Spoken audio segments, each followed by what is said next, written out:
আজকে নতুন একটা রেসিপি বানাইছি ফালুদা।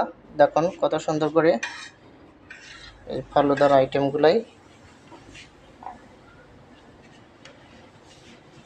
নিজ হাতে বানানো ফালুদা।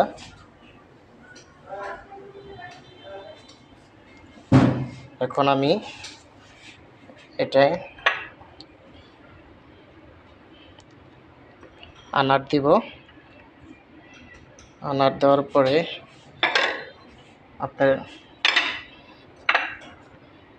আনারগুলাই উপরে দিয়ে দিব।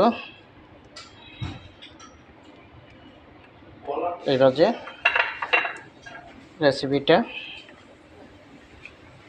খুব সুন্দর একটা রেসিপি, নিজের হাতে বানানো, অফিসে খুব সুন্দর রেসিপিটা। ইচ্ছা করলে বাসায় এইভাবে বানিয়ে খেতে পারেন।